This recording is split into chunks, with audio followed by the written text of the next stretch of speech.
ইমান ভেঙে যাওয়ার সর্বশেষ 10 নম্বর কারণ হচ্ছে পৃথিবীর কোনো মানুষকে শরীয়তের ঊর্ধ্বে মনে করা। কিসের ঊর্ধ্বে? আপনাদের সবাইকে আমি একটা প্রশ্ন করতে চাই, এক বাক্যে আপনারা আমাকে উত্তর দিবেন। বেলালে হাবশী রাদিয়াল্লাহু তাআলা আনহু তিনি কি নবীজির কোনো দিক দিয়ে আত্মীয় হন? আলী রাদিয়াল্লাহু তাআলা আনহু আত্মীয় হন। একজন আহলে বায়াতের সদস্য, আরেকজন আহলে বায়াতের সদস্য না। ব্যাপারটা কি এমন যে বেলাল হাবশী আহলে বায়াতের সদস্য না হওয়ার কারণে ফজরের নামাজ তার জন্য 4 রাকাত, আর আলী রাদিয়াল্লাহু তাআলা আনহু আহলে বায়াতের সদস্য হওয়ার কারণে ফজরের নামাজ তার জন্য 2 রাকাত?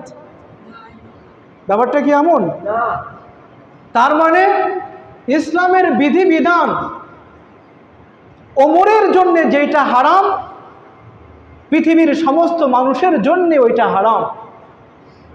ইসলামের বিধিবিধান আপনার আমার জন্য যেটা জায়েজ, পৃথিবীর সমস্ত মানুষের জন্য সেটা জায়েজ।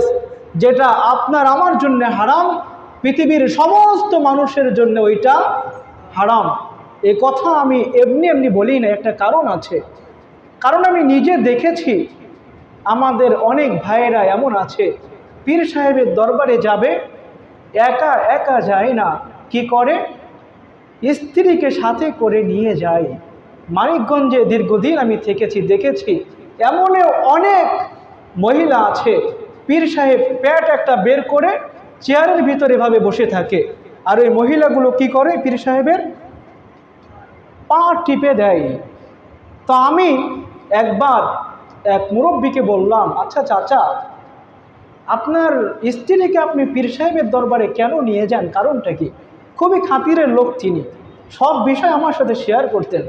তো তিনি আমাকে বলে, হুজুর, পীর সাহেব একবার গোপনে আমাকে বলছে, মিয়া, জান্নাতে কি তুমি একাই যেতে চাও, নাকি তোমার স্ত্রী পরিবার পরিজন তাদেরকেও নিতে চাও?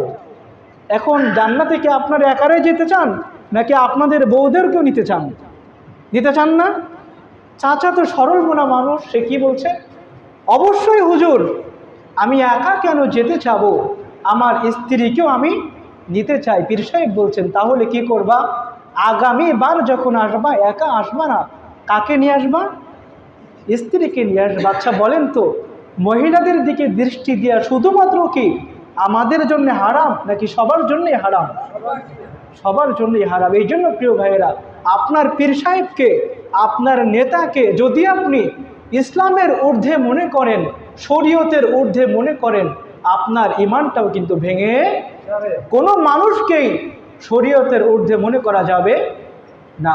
এই যে ইমান ভেঙে যাওয়ার 10টি কারণ বললাম, আল্লাহ আমাদের সকলকেই এই কথা অনুযায়ী জীবন যাপন করার তৌফিক দান করুন। আমরা সকলেই পড়ি আমিন। হাযা মিন